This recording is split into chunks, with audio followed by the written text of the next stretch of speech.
In early August 2024, the Kursk region became the latest area to be struck amid the ongoing conflict between Russia and Ukraine. This attack shocked many, raising questions about security, strategy, and what this means for the wider war effort. 1 month later, we are here to analyze the aftermath of the attack and assess its broader implications.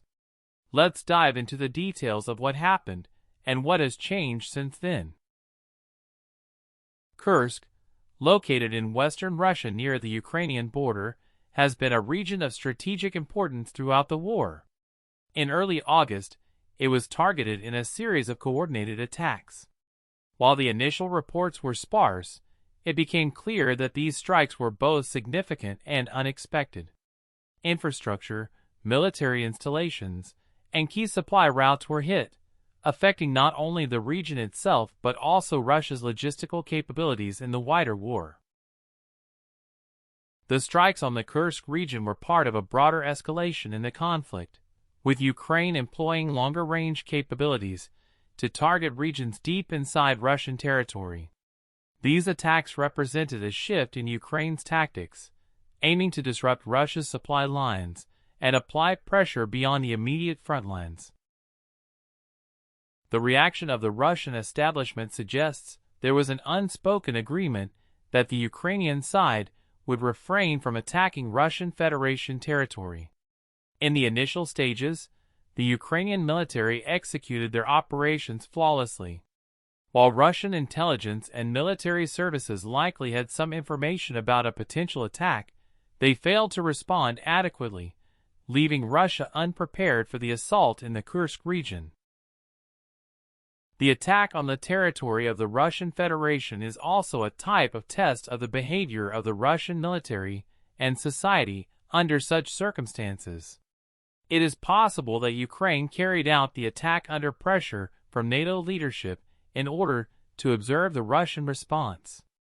The border of the Russian Federation is the longest in the world, and as such, the Russian army cannot deploy sufficient forces to adequately defend its border territories. However, this is not an ordinary border region, as Russia is at war with Ukraine. What has been demonstrated is that Russia did not pay enough attention to strengthening the defense of its border areas with Ukraine. The border units are not strong enough to provide substantial resistance and are mostly manned by recruits. Additionally, there were some smaller units in these areas that offered some resistance, but were unable to oppose the Ukrainian army, which attacked the Kursk region with 3 well-rested brigades and 15,000 soldiers. As a result, Ukrainian troops initially advanced deep into Kursk, moving for kilometers without resistance. However, what the Ukrainians lacked in order for this surprise to achieve strategic significance was the existence of a strategic target. For instance, a major city like Kursk, with a population of over 400,000, or the Kursk nuclear power plant. Seizing the nuclear power plant would have been a red alert after which Russia would have been forced to respond differently. The furthest the Ukrainians managed to advance was only 1/3 of the way to the plant, and there they halted, later retreating. On the other hand, Ukraine achieved initial success. Following that, they carried out bombardments on the bridges over the same river. At one point, part of Russian Federation territory was cut off. It seemed that Ukrainian forces would enter this area and double the occupied territory. However, that has not yet happened. Even if they had managed to expand the occupied area south of the same river, it would not have been a significant change, as any further advance would have been limited by the same river.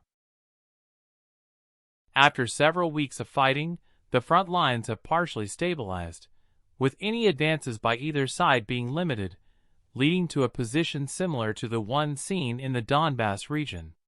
It is noticeable that the Ukrainians are rotating their units and slowly pulling back their elite forces, which suggests they will adopt a more defensive tactic.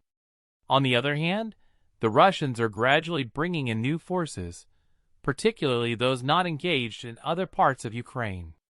Additionally, they are strengthening their forces, primarily in the northern and eastern sectors, where they are increasing pressure the most.